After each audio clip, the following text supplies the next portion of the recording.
목포 시내버스 노조가 전면 파업에 들어가면서 목포 시내버스가 2년 만에 또 멈췄습니다. 시민들의 불편이 하루 종일 이어졌습니다.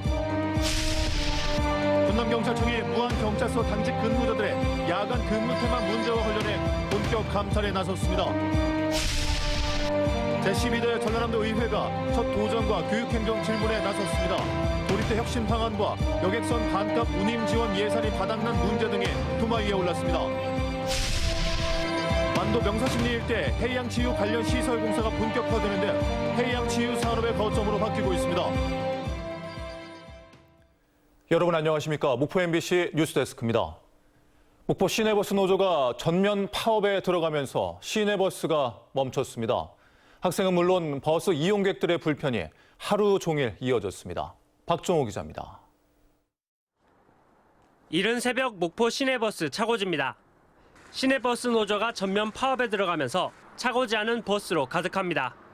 예고했던 대로 오전 5시 반 첫차부터 목포 시내버스는 움직이지 않았습니다. 목포시는 전세 버스 등 20대를 시내버스 1번과 9번 2개 노선에 우선 투입해 운행에 들어갔습니다. 택시 부재도 전면 해제했는데 평소보다 버스 운행 횟수가 7분의 1 수준으로 줄면서 하루 종일 불편이 이어졌습니다. 버스들이 운행을 안 하니까 조심하게 가야 되니까 택시 정말 좀 불편하게 생각하죠. 오늘 버스 안 다니는 거 혹시? 안 다녀요? 네. 아, 그래요? 네. 목포 시내버스 파업은 인근 무안군까지 여파가 발생했습니다. 목포와 연결되는 6개 노선 버스가 운행을 멈추고 200번 버스는 단축 운행됐습니다. 목포 시내버스 노선은 그동안 5차례에 걸친 교섭을 벌였지만 타협점을 찾지 못했습니다. 노조 측은 체불임금 20억여 원과 임금 7.4% 인상 등을 요구하고 있는 상황. 하지만 회사 측은 코로나19에 따른 버스 이용객 감소와 가스비 대폭 상승으로 재정 적자가 심각하다며 임금 동결을 주장하고 있습니다.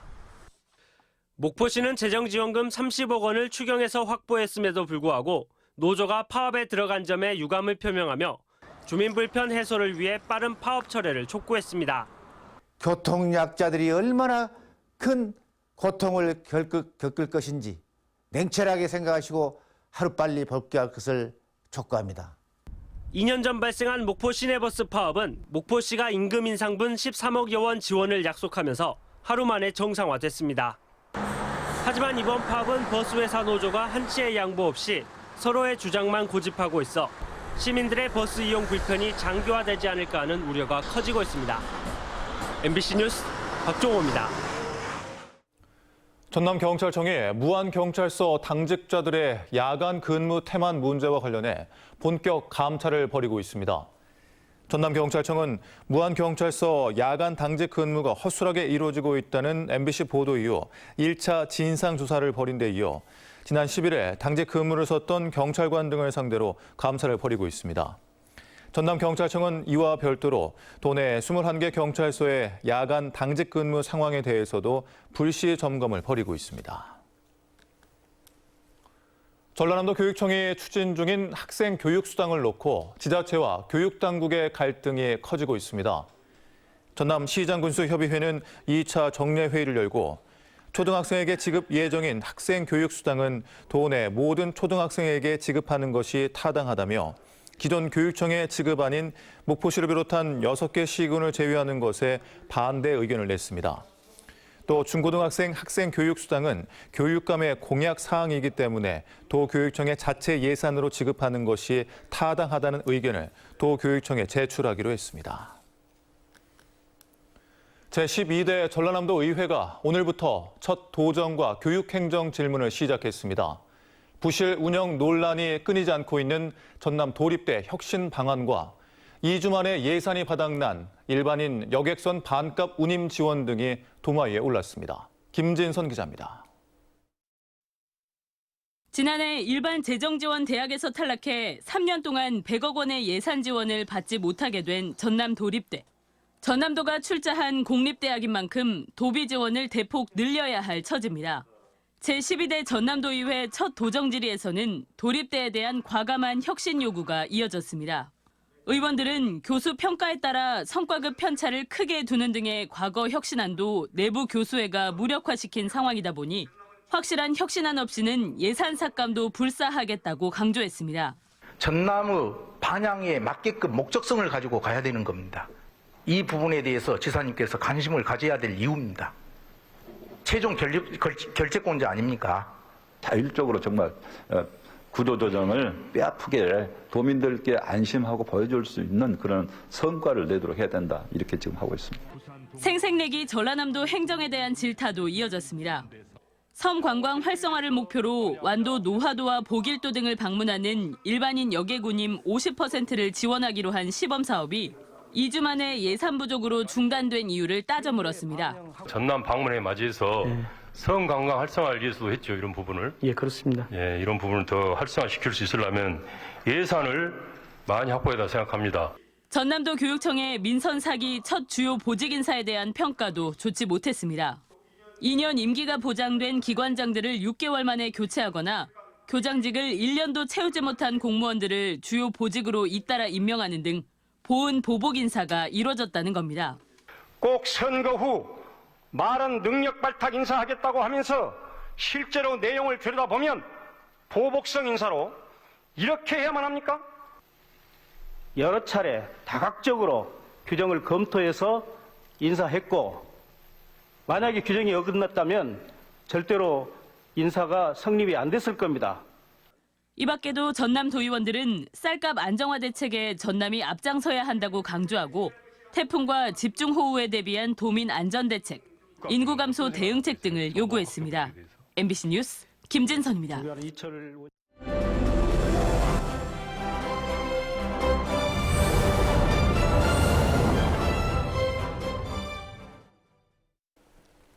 국정감사 소식입니다. 올여름 전남 지역 학교들 가운데 초등학교 14곳, 중학교 12곳 등 49개 학교가 태풍 피해를 입어 4억 6천여만 원의 재산 피해가 발생했습니다. 국회 문정복 의원은 이번 태풍과 호우로 학교의 물적 피해는 여전히 심각한 상황이라며 피해 예방시설 설치와 배수 개량 등 교육부와 각 교육청의 선제적 노력이 필요하다고 밝혔습니다. 장애인 학대가 근절되지 않는 상황에서 학대 발생 시설의 보조금 환수 기준을 보다 세부적으로 마련해야 한다는 지적이 제기됐습니다. 국회 최혜영 의원이 보건복지부로부터 제출받은 자료에 따르면 2018년부터 올해 8월 말까지 최근 5년 동안 광주 전남 지역 장애인 거주시설에서 발생한 장애인 학대 사건은 24건으로 파악됐습니다. 전남 수협의 무자격 조합원이 전국에서 가장 많은 것으로 나타났습니다. 국회 소병훈 의원이 수협으로부터 제출받은 자료에 따르면 최근 5년 동안 수협의 무자격 조합원은 연평균 5,385명에 달하고 이 가운데 전남은 1,914명으로 전국에서 가장 많았습니다. 전남교육청이 연도 내 지출하지 못하고 넘긴 예산 2월액과 불용액이 수천억 원에 이르는 것으로 나타났습니다.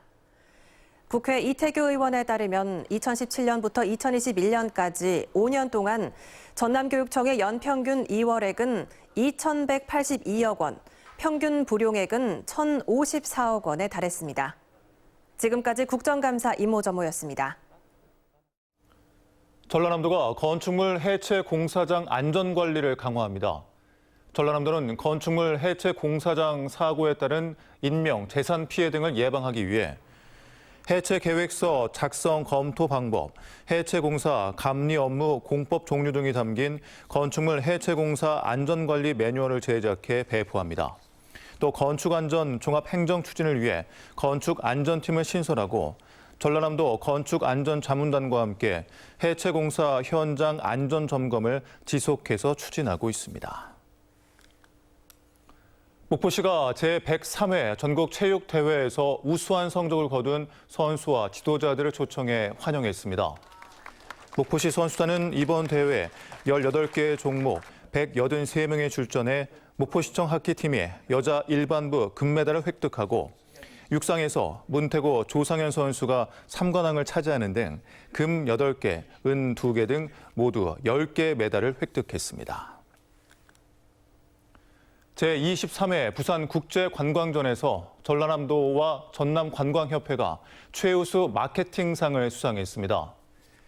전라남도는 30여 개의 나라, 350개 업체 기관이 참가한 이번 국제관광전에서 전남 방문의 해를 맞아 출시한 숙박 할인 빅 이벤트, 코레일과 연계한 원패스 관광 할인 상품 등을 소개했습니다. 완도 명사심리 일대가 해양치유 산업의 거점으로 변하고 있습니다. 다양한 해양치유 관련 시설 공사가 본격화되면서 해양치유 산업 생태계 구축이 시작됐습니다. 신광하 기자입니다. 해양치유 거점으로 육성되고 있는 완도 명사심리 해수욕장에서 열리는 노르딕 워킹 강좌입니다. 완도군이 진행하는 해양치유 실증 리빙랩 프로그램의 핵심 과정으로 지난 여름에만 5,000명이 참여했습니다. 근골격계 질환들, 특히 앓고 계신 분들이나 심혈관계 질환들, 이렇게 다양한 호흡기 계통에 이렇게 좀 여러 가지 어려움들이 있으신 분들에게 이렇게 소개해드리면 굉장히 반응이 좋고요. 완도군이 해양치유를 지역 미래산업으로 선포한 것은 지난 2018년입니다. 이후 5년이 지나면서 신지 명사심리 해변에는 다양한 해양치유와 해양산업시설들이 들어서고 있습니다. 핵심 시설인 치유센터가 내년 5월 완공을 목표로 공정률 35%를 기록하고 있고 검증시설 등 연구시설도 들어서고 있습니다. 민선 8기 완도군의 가장 핵심적인 과제는 해양치유산업 육성입니다. 오는 2030년 완성을 목표로 해양치유산업 시설물들 구축 사업이 올해부터 본격적으로 추진되고 있습니다. 해양바이오 등 기업 유치도 순조롭지만 토지 매입의 어려움 등으로 숙박형 치유시설 유치는 쉽지 않은 상황입니다. 두세 개의 업체에서 의향을 제시를 하고 있습니다. 이번 15일에도 호텔 부지 내에 본인들이 MOU를 체결해서 호텔을 건립하겠다. 완도군은 해양치유 핵심 시설인 치유센터가 완공되면 명사심리는 연간 방문객 100만 명과 1,900명의 고용을 창출하는 거점으로 성장할 것으로 기대하고 있습니다. MBC 뉴스 신광하입니다. 목포 MBC의 라디오 특집 다큐멘터리 농촌 유학에 내일부터 사흘 동안 오후 3시 30분부터 표준 FM 89.1MHz에서 방송됩니다. 시온이의 하루, 슬기로운 유학생활, 행복한 아이, 행복한 마을 이렇게 3부로 나눠 방송될 다큐멘터리는 자연 속에서 마음껏 뛰놀며 공부하는 농촌 유학생들의 일상을 통해 우리 교육의 미래와 과제를 들여다봤습니다. 또 우리 아이들이 진정한 행복을 누리고 나누는 다양한 교육 모델도 제시했습니다. 건조한 날씨 속에 해남에서 화재가 잇따랐습니다. 오늘 새벽 1시 40분쯤 해남군 계곡면의 한 농가 벼 건조기에 불이 나 건조기 2대와 인근 창고를 태우고 1시간 20여 분 만에 진화됐습니다. 이에 앞서 어제 낮 12시 35분쯤 해남군 마산면에서는 소각 중이던 쓰레기 불씨가 인근 대나무 밭으로 번져 80대 주민이 손에 화상을 입었습니다.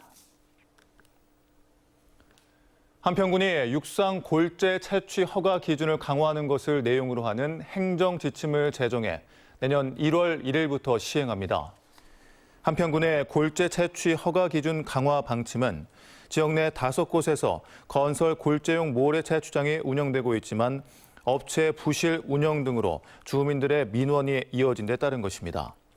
최근 한평군 월야면 주민들은 수년째 지속된 골재 채취장 운영으로 각종 피해에 시달리고 있다며 골재 채취 목적의 농지 전용을 금지해 줄 것을 요구해왔습니다. 해남군은 지역에서 재배한 친환경 바나나를 이용한 프로바이오틱스 함유 발효 바나나 음료 제조법을 개발해 재배 농가에 기술을 이전했습니다. 해남 지역에서는 연간 85톤의 친환경 바나나가 생산돼 학교 급식과 군납 등으로 활용되고 있으며 이번 기술 이전을 계기로 새로운 가공식품 개발이 이루어질 것으로 기대되고 있습니다. 제8회 대한민국 한옥 건축 박람회가 오는 28일부터 사흘 동안 강진군 사이제 일원에서 열립니다. 이번 박람회에서는 회복의 지혜를 담은 한옥을 주제로 한 주제전과 작품 전시, 산업전이 열리며 전통놀이와 단청 체험, 한옥 포토부스 등 다양한 체험 행사도 마련됐습니다. 특히 박람회 기간 강진만 생태공원에서는 제7회 강진만 춤추는 갈대 축제도 함께 열립니다. 진도구는 가을철 은행나무 악취 민원 해소를 위해 진도읍 등 유동 인구가 많은 지역의 은행나무 12그루에 은행 열매 수집망을 시범 설치했습니다.